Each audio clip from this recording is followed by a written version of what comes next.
नमस्कार दोस्तों, आप सब कैसे हैं। हमें उम्मीद है कि आप सब ठीक होंगे और स्वस्थ होंगे। आइए, आपका स्वागत है हमारे YouTube चैनल रमेश कुमार 0.51 में। यदि हमारे चैनल पर पहली बार विजिट किए हैं तो वीडियो को पूरा देखना, क्योंकि आज हम महाभारत के किरदार का ऐसी गूढ़ रहस्य का उजागर करेंगे जो कि बहुत ही दिलचस्प है। इस कहानी में हम सत्यवती कौन हैं, उसका नाम मत्स्यगंधा क्यों पड़ा, उन्होंने पराशर मुनि को कहने पर उनके साथ समागम कैसे किया, सत्यवती माता पिता कौन थे।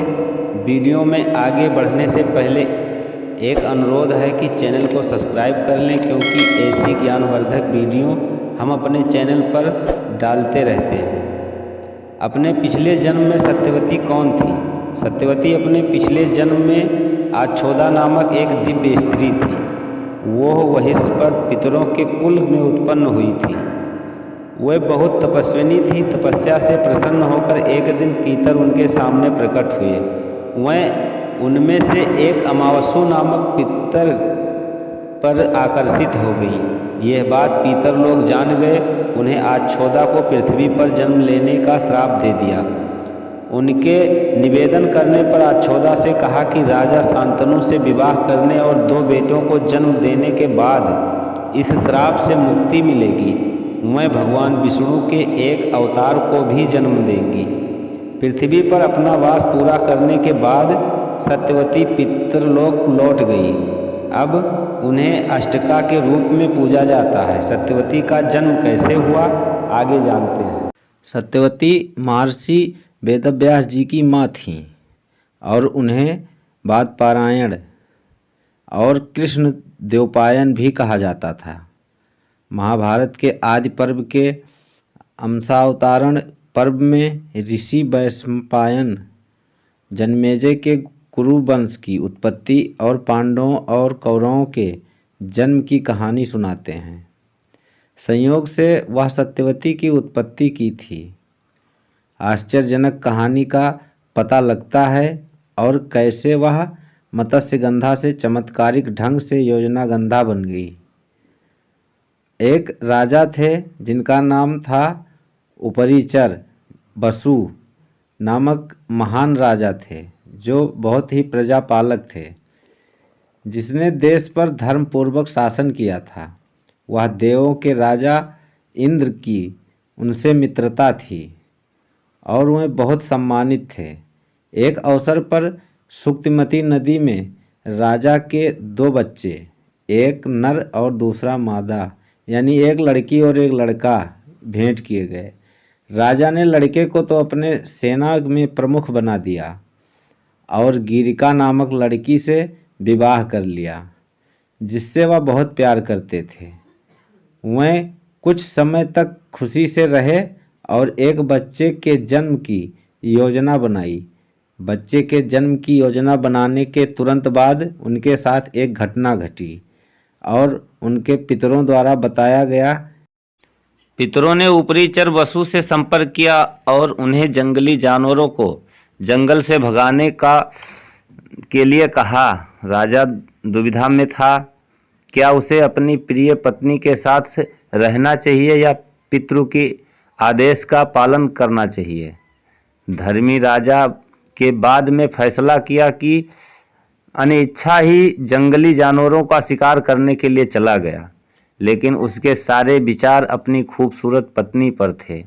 जंगल में सिलवान परिवेश और वातावरण से उनकी रोमांटिक भावनाओं को बढ़ा दिया और वह अपनी कामुकता को नियंत्रित नहीं कर सका। उस अवस्था में अत्यधिक अनुभूति के कारण वह बाहर निकल गया। वह नहीं चाहता था कि उसका वीर बर्बाद हो। उसने एक पत्ते पर एकत्रित किया, उसे अपनी अंगूठी को अंकित किया, उसे लाल अशोक के पत्तों से बंद कर दिया। बच्चे के जन्म के लिए मंत्रों का जाप किया। उसने एक बाज को बुलाया और उसे निर्देश दिया कि वह पत्ता ले जाके उसकी पत्नी गिरिका को दे दें। रास्ते में बाज पर दूसरे बाज ने यह सोचकर हमला कर दिया कि वह कुछ खाने के लिए ले जा रहा है,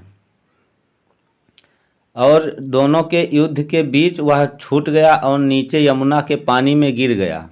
सृष्टिकर्ता ब्रह्मा द्वारा श्रापित अद्रिका नाम की एक अप्सरा, जो दिव्य कन्या थी, यमुना जल में मछली के रूप में घूम रही थी। उसने उसको उठाया और जल्द ही मछली पकड़कर खा गई।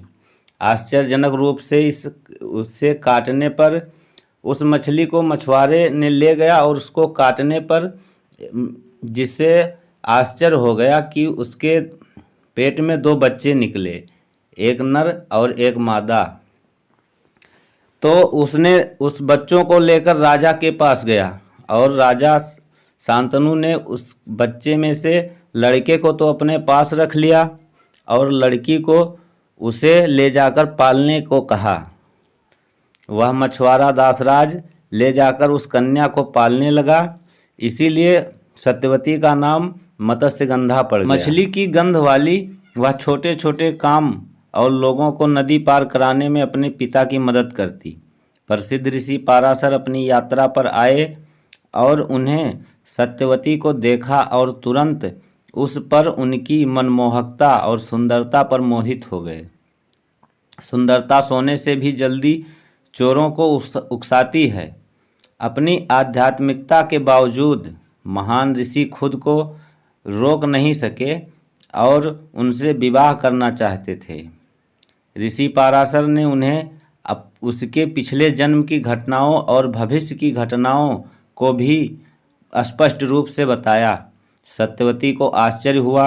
ऋषि पाराशर को संतुष्ट करने की अपनी प्रवृत्ति प्रदर्शित करते हुए सत्यवती शर्मा गई और उसके विपरीत तट पर ऋषियों की उपस्थिति पर आपत्ति जताई। उसके इरादे को तुरंत पाराशर मुनि समझ गए। ऋषि ने घना कोहरा पैदा कर दिया जिसमें पूरे क्षेत्र में अंधेरा हो गया। विवेकशील और बुद्धिमान सत्यवती को लगा कि यदि वह महर्षि को संतुष्ट कर लेगी तो वह अपना कौमार्य खो देगी। इसे खोने के बाद वह घर जाकर अपने पिता को सम्मान कैसे कर सकती है। इन्होंने ऋषि से इस पहलू पर ठीक से विचार करने की अपील की। महर्षि ने उत्तर दिया कि वह उसकी इच्छा पूरी करने के बाद भी अपना कौमार्य बरकरार रखेगी। महर्षि महान पराशर ने के लिए वरदान देना संभव था क्योंकि उनके पास असाधारण यौगिक और आध्यात्मिक शक्तियाँ थीं। इन्होंने अनुरोध किया कि उनका नाम बदल दिया जाए। इस प्रकार उनका नाम मछली के साथ जुड़ गया। मत्स्यगंधा अब योजनागंधा बन गई, जिसकी मीठी सुगंध हजारों मील से महसूस की जा सकती थी। सत्यवती ने ऋषि पाराशर को संतुष्ट किया और उनके कहने पर उनके साथ समागम किया और फिर व्यास महर्षि को जन्म दिया, जिन्हें परसात्मजन के रूप में वर्णित किया गया है। व्यास थे। उनके जमुना में जन्म एक द्वीप में हुआ था और इसलिए उन्हें द्वीपायन कहा जाता था। तप करने के इरादे से उन्होंने अपनी माँ सत्यवती से विदा ली और उन्हें छोड़ दिया। उन्होंने आपत्ति समय में मदद करने के लिए अपनी माँ से मिलने का वादा किया।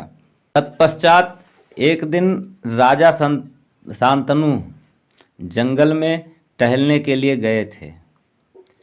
टहलने के लिए जब वो निकले तो वहाँ सत्यवती की सुगंध की ओर आकर्षित हो गए थे, जो मीलों से उसकी सुगंध आ रही थी।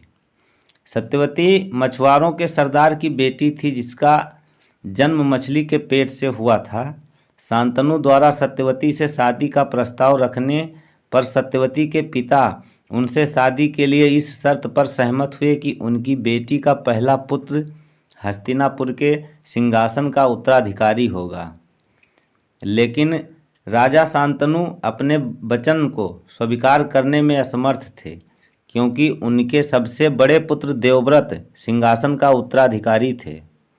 हालांकि जब देवव्रत को इनके प्रेम के बारे में पता चला तो वह अपने पिता के लिए उन्होंने मछुआरे के सरदार को यह वचन दे दिया और उनसे आग्रह किया कि सिंहासन मैं त्याग दूंगा और आजीवन ब्रह्मचर्य का पालन करता रहूँगा।